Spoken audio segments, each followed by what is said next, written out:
it sounds super simple, but it's the same with us starting the podcast and me going back to school to learn how to build guitars. We made the decision. Mm-hmm. That can be really hard. And so that's why I talk about, can I write down what I want? Can I say it out loud? Because 99% of the things I don't do is because I'm too afraid to even say I want to do it. Yep. So we got to the point where it's like, okay, this is doable. I want to do it. I'm going to start saying I'm going to do it. Because once you say out loud and somebody hears, then you're on the hook. Welcome back to In Residence. I'm Keith. And I'm Laura. Hey, Laura. Hey, Keith. How are you doing? I'm doing well. How are you? I'm doing well. What's going on with you? What's going on with me? So today, I'm taking child one to go see Green Day. With the Smashing Pumpkins. Yeah, the Lindas. Rancid. And Rancid. I don't know a lot about Rancid. I think he's really going to like Rancid. You think so? Because they're punk. I just love he loves Green Day. That's what I listen to. I think the lineup is going to be really good for both of you. I think you're both going to like it. We're excited. We're going to get going here in a little bit to head over and grab some food and rock out. Have a day, yeah. And have a day.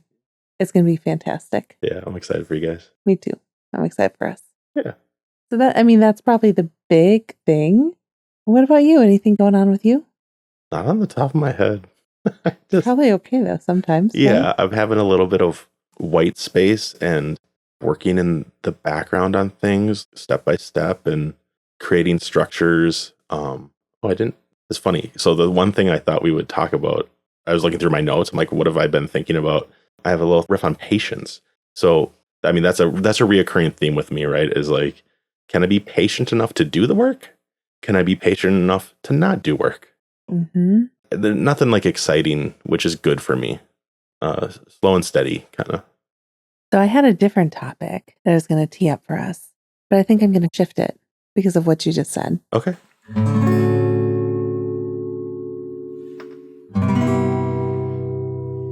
want to dig a little bit into patience. Last weekend, your mom came over and we spent a day making tomato sauce and canning it. She grows these beautiful tomatoes. And then we work through really putting everything together, cooking it down. All the vegetables meld together, the spices. You have to be very, very patient because if you can it too early, it's going to be watery or the flavors aren't going to be what you want because it hasn't had enough time to wait for it to marry and right? Reduce. Yeah. You can't scorch it. Right. You can't rush it. Exactly. Then even the canning process. So we pressure can and you have to wait until it gets up to the specific pressure. And even at the end, when it's done processing and you remove the kettle from the burner, you have to wait several minutes until you hear the little pressure. I don't know if it's a valve or like a little weight that goes like.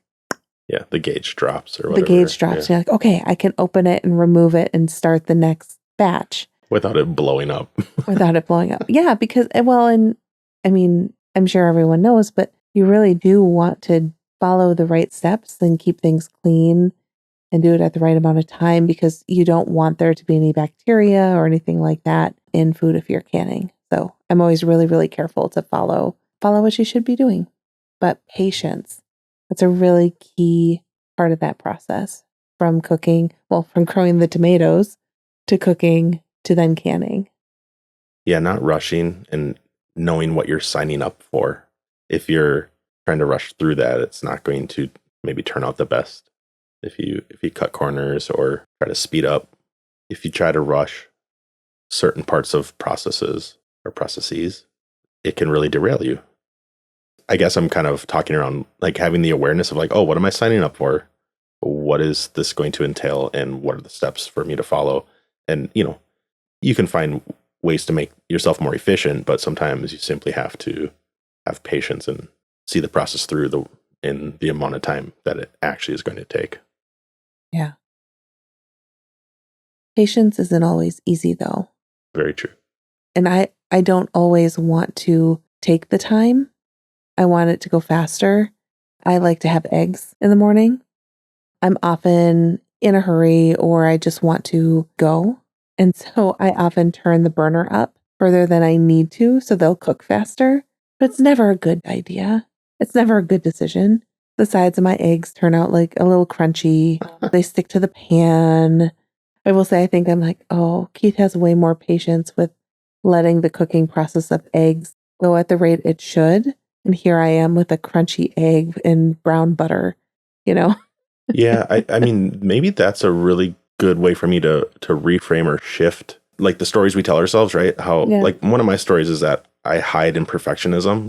Now I know that I kind of hide in that. Before it's just like, well, I want it to be right, but that's a place to hide, and good enough can be good enough. But rushing something and it's not good enough and it's actually kind of underwhelming and it's got crispy edges when it shouldn't be and it should be fluffy, but it's just kind of like a brick. I can maybe see the patience and like having a spec that I want to meet. I'm good at meeting spec. I mean, sometimes it's hard for me to do, but when it comes to things like that, I'm willing to be patient and test and learn, try to hit a mark and lean into that as a positive thing versus a limiting, like it has to be perfect and it's not good enough. Well, throw it in the trash if it's not right. You know, things like we see on The Bear, right? In the kitchens that he had to deal with, like that oppressive perfectionism. Right. And so I'm like, oh, I can shift away from that being a narrative in my head and more of like what you just said, which was really, I mean, nice to hear, is like, oh, I have patience. I'm willing to hit a mark. The nice thing with eggs is like, if you mess up, it's scrambled eggs. Most projects can be like that. Mm-hmm. Like the balancing the risk and the reward. It's never quite as extreme as we think either way. It's always a little more like, well, if it breaks, I can just grab another one. Right. Or go back to the saved file and start back from where I saved the last point, you know? So interesting. Yeah. I mean, you do have more patience, I think, than you think. Even you joke with me because when I do toast, I have warm bread. Yeah. Why do you think that is? I have crunchy eggs and I have warm bread as toast. That's not... Because I'm not patient enough for it to go the whole time. Yeah. Those little idiosyncrasies between us where I don't understand why you wouldn't be a little more patient because the payoff is so worth it. And you're like, I just got to get on to the next thing. This is just going in my belly and I'm going to move on. Oh, but it would be so much more enjoyable if you just took a little more time. Yeah. And then even you're like, this isn't really worth it. Yeah. Sometimes I'm like, I told you so. The bread should be crispy and the egg should be soft and fluffy, not the opposite. Yeah. Right. Yeah. You make a mean fried egg though. Oh, I'm really good if I take my time. Yeah. I'm trying so hard not to say what you need to do right now to do it. It's like, well, what you really have to do is just get the pan on and let it get up to temperature and then add the butter or the oil.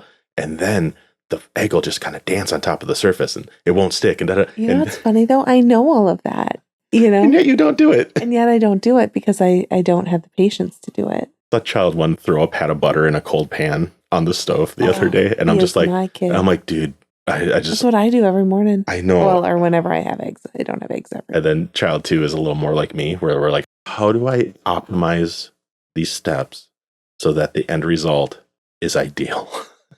Yeah. It blew my mind. I think when we were first starting to date, that you would make me like an omelet, but you would cook the onions and the mushrooms first and then set them aside. And then you cook the eggs and then you would, you know, like you had like a layering. And I'm like, why wouldn't you just put them all in one pan at once? Because it's not right. Because there's a process and it's worth it. That's funny. One thing that I'd like to talk about a little bit around being patient, even though I struggle with it sometimes, there can be beauty in that pause, in that moment of being patient. And I'm thinking a little bit of an analogy in music of the fermata. That's literally my note. Was it? You have no idea. Oh. I was waiting to share my note with you. I didn't share this with you, did I? No, you didn't share this with me. Okay, so my heading of my note is patience. Yes. Bold. And then fermata. Yeah. Holding it, but with intention. Yep. Too long gets boring. Even longer, and it can get interesting again. And then it just made me think of circle breathing. How some musicians, like Trombone Shorty, can circle breathe. You were talking about that. I'm always impressed when people can do that. So this idea started coming to my head. You hold something and it creates tension. But if you hold it too long, it's boring. Mm-hmm. But then he would hold it even longer just to kind of prove the point, and it gets ridiculous. And then people kind of drift off, but then all of a sudden you come back and you're like, oh my gosh, he's in. And so it was just this interesting arc. To me, it's like, okay, it's the same with life and projects and things. It's like, if you hold something for too long, you burn out, right? If you're working too hard, too fast for too long, you burn out. True. If you hold your break too long, pause too long, people think it's over. Yep. There's no momentum anymore. They drift off. And so the balance between that, anyway, that's hilarious. That was my note. And that's why I'm like, oh yeah, patience. And what I've been thinking about. So you were saying a fermata. Also, it looks like a bird eye or like an eye, which it does. I think means watching like with intent. Anyway, I can get all nerdy and musical about it and like having like a crescendo or decrescendo. I like when you get nerdy and musical. Anyway, I mean, music is life. Yeah. Okay, I interrupted because I can't believe you brought up a fermata. Well, because it was really to the point that you just said, that a fermata, it's a planned pause. If you rush it, it doesn't have its purpose. So if you're not patient with it, people might not even realize what the intent was. It's not musical. But I also think that fermata and being patient can also help prepare you for a flurry of activity.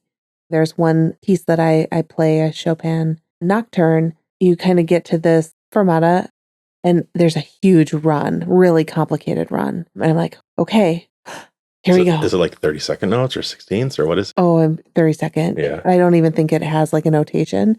It's just, it's like, it's like it's like a run of maybe 30 notes in a row and like accidentals. And it's just beautiful. But I'm sitting there holding that note. And I'm like, okay, and I have to take a breath, even though I'm playing it on a piano, right? But it's kind of, I have to like get myself like, okay, let's go.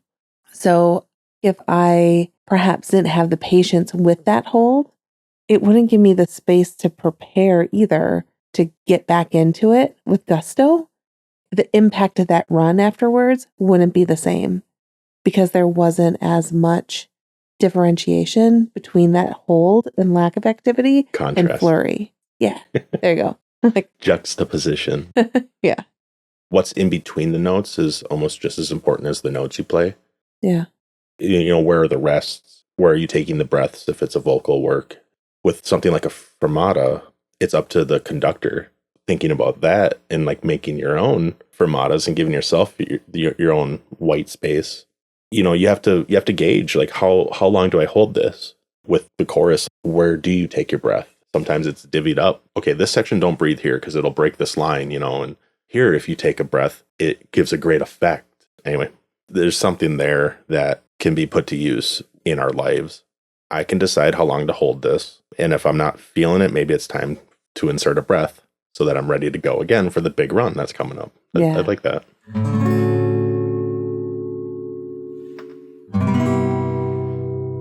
Do you ever think that you're too patient? Mm-hmm. Yeah. Yeah. When do you feel like that happens for you? So even with like recording the podcast or talking about recording video of us recording, that feels scary. Mm-hmm. And so I put it off, which I could say, oh, I'm being patient and I'm trying to make sure it's right. And that turns into hesitation. It's easier for me to not hesitate, but I still find myself doing it from time to time, being uncomfortable and hesitating versus being uncomfortable and leaning in and taking a small step. And, I've made strides. Like there's some live, basically screen recordings of me editing the podcast. Yeah. And that was just me testing. Like no one's going to see that, but it gave me some practice. And I'm like, okay, that was really scary. But being able to understand that when I'm hesitating, is it a real thing that's holding me back? Or is it something in my head that I'm making bigger than it is? Like it might just be a tiny little dot that I'm letting become a big scary thing that it doesn't need to be. Like I don't need to worry about what other people are going to maybe say or think. It's more important for me to do the thing so that I can find out for myself what it feels like. I guess my question, and I think that you're trying to work through is it patience or is it hesitation? Yeah. Because perfectionism is a form of hesitation. Yeah. And so is not doing anything. Like, and if I blame wanting it to be perfect, that's me letting perfectionism stop me. If I'm saying I'm just being patient, it's like, or am I being lazy, right? Like that script will come back up. Not doing anything because I'm afraid and not doing anything because I'm saying it won't be right. It's the same thing to me. Am I being lazy as a script that I'm still working through, or is it not good enough? There's like, I'm somewhere in the middle there where I tend to fall into the hesitation because I want it to be right. And two, I feel lazy if I'm not making progress. But then that gets you like in kind of a negative headspace where you're not taking action. You're almost waiting for motivation, but motivation comes from acting. Mm-hmm. And that's why I'm like, I need to get movement in the morning. And I just start with one little thing and then that turns into another thing. And you're talking about hesitating and the scripts around I'm lazy and things like that you have. Mm-hmm. And in a way, kind of framing it as I'm just being too patient. Maybe too patient to make sure it's done right. So that's where I think that perfectionism is coming in too, into your script. Do you know what I'm saying? Is it kind of like, I don't think I can do this right, so I'm going to wait until I have the time, energy, or resources. I'll be patient until these things are lined up for me. Right. I guess balancing my patience and ambition, I've brought that up before, and it's something I need to explore. So maybe I can do that a little bit here, or you can help me. Maybe that's a better way for me to think of it, because I don't feel like I'm go, go, go. But it's like, I'm not go, go, go the way you are. And you're not go, go, go the way I am. Yeah. When I feel that the negative script of being lazy, that's not helpful either. Am I being too patient in putting up roadblocks because I'm afraid of what might happen? And that's preventing me from being more ambitious? Or am I being too ambitious? And maybe if I slow down a little bit, the outcome would be better, because I am setting myself up for failure by taking on too much. There's a balance in there.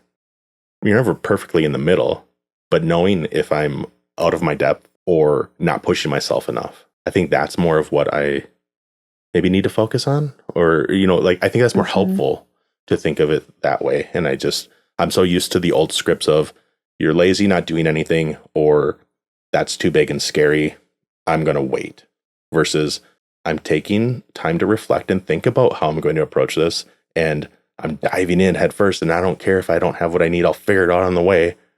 There's time and place for both of those things, knowing when to schedule what into the routine. So as you're saying that, do you think that what you're describing is being patient or too patient? I think I'm describing being aware of where my head's at when I'm approaching a project. Okay. And not kidding myself. If I'm kidding myself that I'm not ready, then I'm not moving anything forward. If I'm kidding myself doing so much, but then I end up burning out and not making it across the finish line or meeting a deadline, those are both not outcomes I want.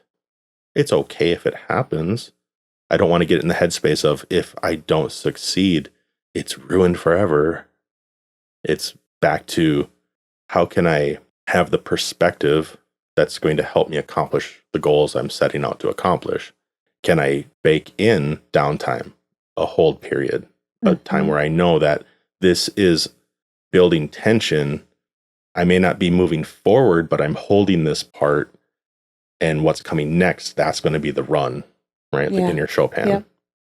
But constantly playing 30-second notes, eventually it just turns into boring. Just like holding the same note for too long, it becomes boring. Being able to zoom out and say, okay, what is going to help propel this piece forward? Where's the music? Where's the magic? The magic's in between the transitions. Yeah, right. We've talked about transitions and changes. We've talked about self-care. We've talked about being ambitious. It's never balanced completely. It's Mm-hmm. always about knowing and being aware of where am I at and what are my next steps, because now things shifted. I can't foresee everything coming. So instead of being anxious about that, it's like, can I build slack into my system? But not too much, right? Because if there's too much slack, everything falls off the rails. Right. And so it's maintenance, and it's, Mm-hmm. I don't know, I feel like I'm rambling again, but maybe I said something that's helpful. Yeah.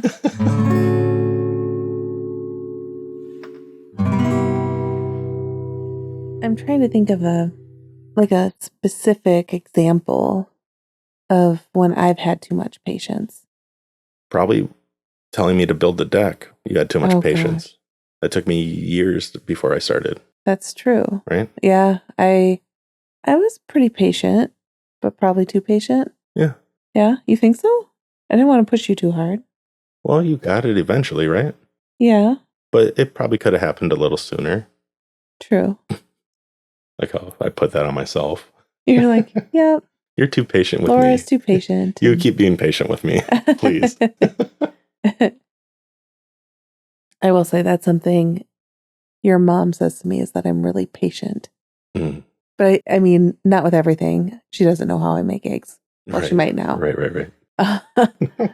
But with people, maybe it's that idea of being soft on people and hard on processes.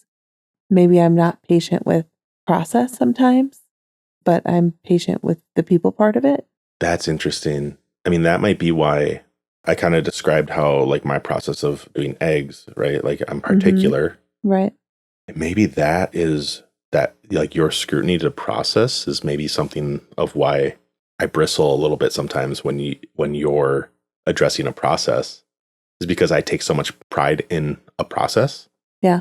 That it feels like if you have a suggestion, I might be like, I feel like you're attacking me, because process to me is very personal. Mm-hmm. And you're like, it's just a process. I heating up toast, Well, I mean, that's just like, because that's what we're talking about. But even like when I get a new piece of furniture, like I remember when we had our apartment or we were new in our house, I'd come home with a bookcase from IKEA or Target or something, and I would take everything out of it. I would just lay it out and I'd be like, okay, here I go.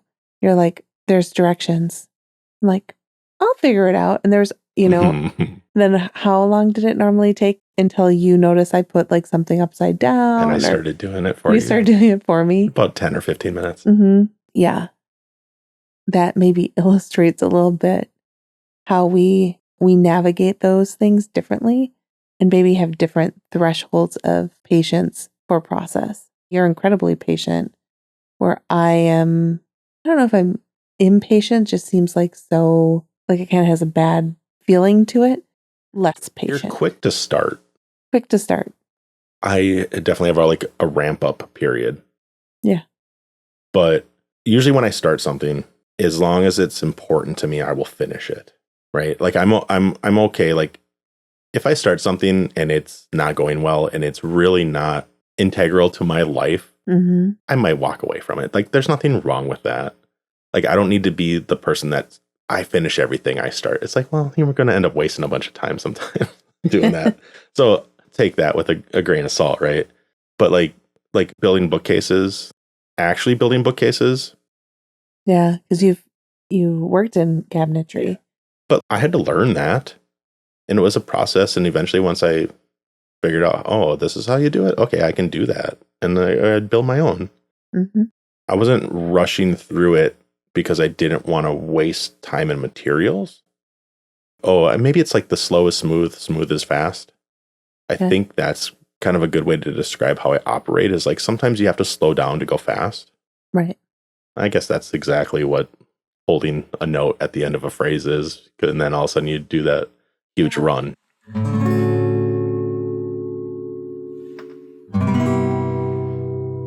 So patience can be linked to a process. It can be linked to relationships. What about patience with ourselves?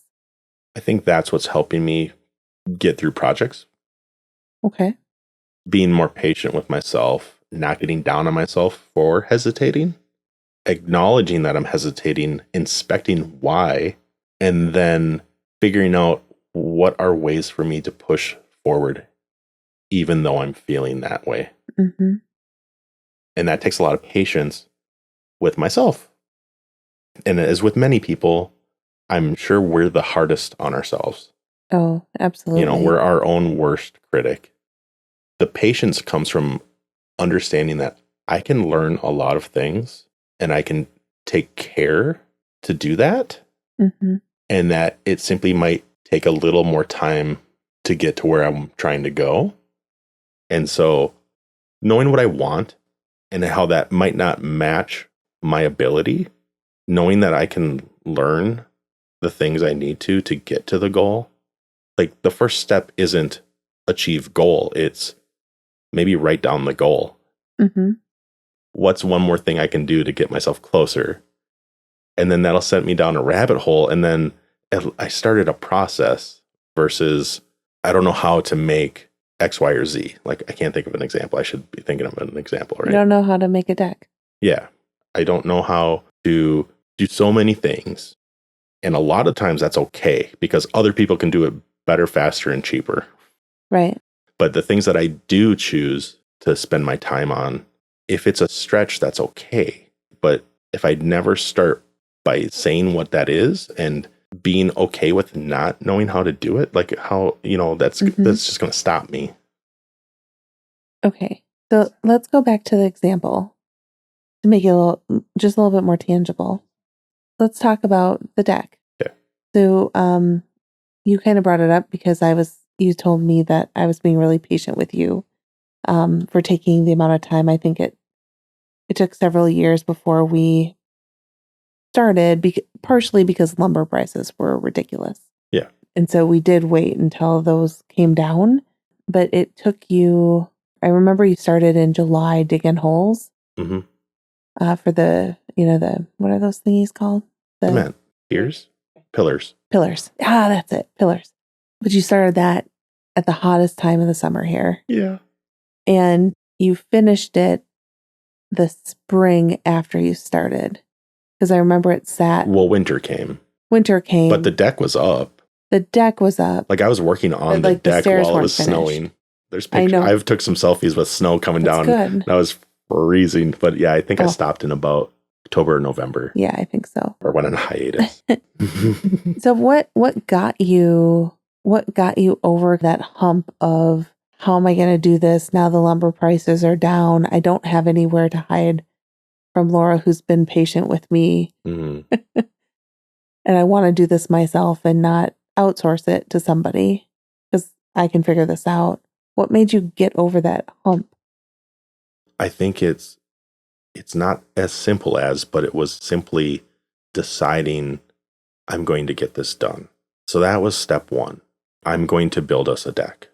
Then there was probably what felt like a pause, but it was me researching and getting comfortable and designing it and getting a permit. And that was a big phase. So I started the process. I started digging holes in July, but the process started probably in March. So there's a gap there, but I started. Like I chose to start.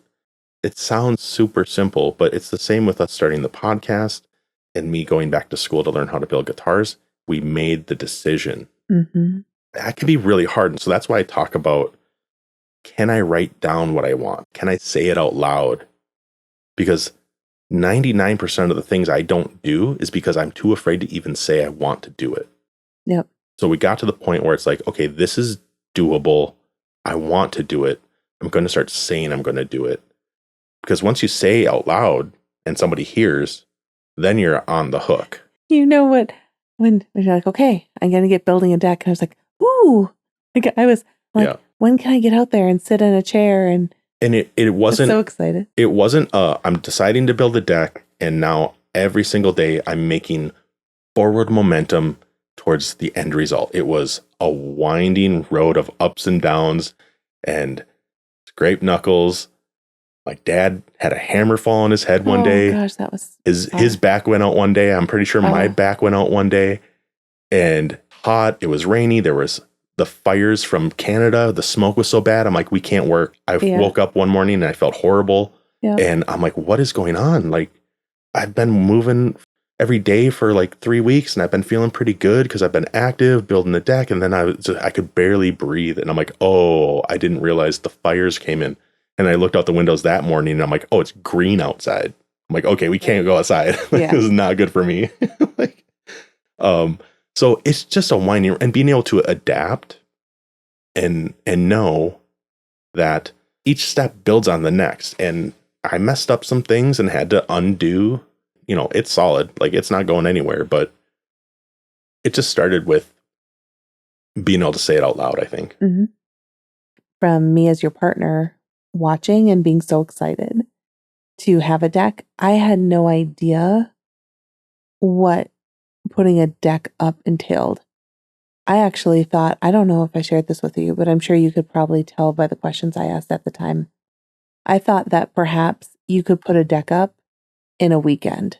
Probably could, but I mean... Well, you couldn't with ours. You'd have to, because the cement would have to set, right? Yeah, but like actual work, it's like, yeah, you come in, like a crew would come in and they would hire somebody that drilled, like I hand dug the holes 4 feet down. I didn't even get an auger. Yeah, you did. But like I DIY'd it, right? Because the price for someone to come and do it is astronomically, unfeasibly high. And I get it. It's hard work. So, but I take fulfillment from being able to do things myself. Right. And I was like, well, you waited several years. I think you can wait several months for me to figure it out. And I mean, there's a satisfaction in making things. Yeah. With me. Right. And so the place I was going with my comment about my expectations, being like, oh, you could set it up in a weekend, not a big deal. Right. I think we've learned over the years, you and I, that Laura needs communication from Keith to level set expectations. Otherwise, I kind of have an idea of what I think it's going to be. And then I'm kind of like a, mosquito. Anyway, I get annoying because I start getting impatient because I'm like, gosh, I thought it was going to be up in a weekend and now it's been a month and I can't even go out on the platform yet. And, and so I will say through that process, one thing I learned about myself is that I need to ask questions, but not so many questions to make you feel like what you're doing isn't good enough. Yeah. Right? Because I feel overwhelm and shame, I think. Yeah. Sorry, I'm not trying to. No. That's probably something I wouldn't have thought of, but it's probably very true. Yeah. And I found I can be much more patient if I'm clear about kind of where we're at. So it's communication and expectation setting. Yeah. Right? And it's harder to do when it's something like the deck. When it's something like the deck that I've never done before. Right. When I'm trying to answer a question like, when's it going to be done? I'm like, I don't know. And then I feel the shame of not knowing the right answer. Like, this goes back. We've talked about this. Like, me not being able to have the right answer is a really bad place for me to be. That's hard for you. Yeah, it has been. And that's not who I am or want to be anymore. And what I say is I'm like, well, just tell me, are you thinking like a weekend, a month, a year? Mm-hmm. I'm just like, just give me some sort of something. And then I would be like, okay, it'll be done before next year is over. I know. And I'm like, and so that's like a one-off type thing. Sure. The first time you do something, that can be really daunting. But I think it's really important to continue to find new things. Or like something Seth says is like, when's the last time you did something new? Or when's the last time you did something for the first time? Have I been holding on to what I know for too long? Is it time for me to mix it up and play some different notes? It's a really good thing to ask myself and to take note of when I do something new. Think about, oh, how did that feel? What was the outcome? Do I want to do that again? Because finding something that you like, it takes some work, right? And patience. But then doing it again, that takes consistency and persistence. And that's the next thing. Finding something that you are going to be able to persist with. I think that's a big deal. And I think that's what a lot of people are looking for, like I am, is like, what's the thing that's going to fill my cup and I can return to and improve and reflect on, and okay, how can I make this better? How can I make it Mm-hmm. different? Like, I'm not looking to build more decks. If I have a close friend or somebody that can use the skills I learned from that, or they want to build a deck, I would help them, but I'm not looking to start a crew and like put up decks in the summers. Like that's not my bag.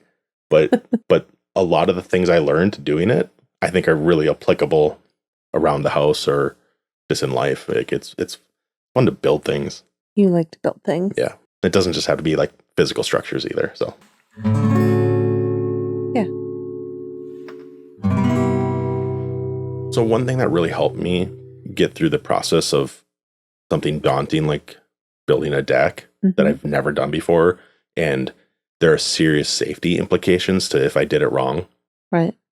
Your support was a big deal, but also knowing how much you were looking forward to having that and something that we could enjoy together.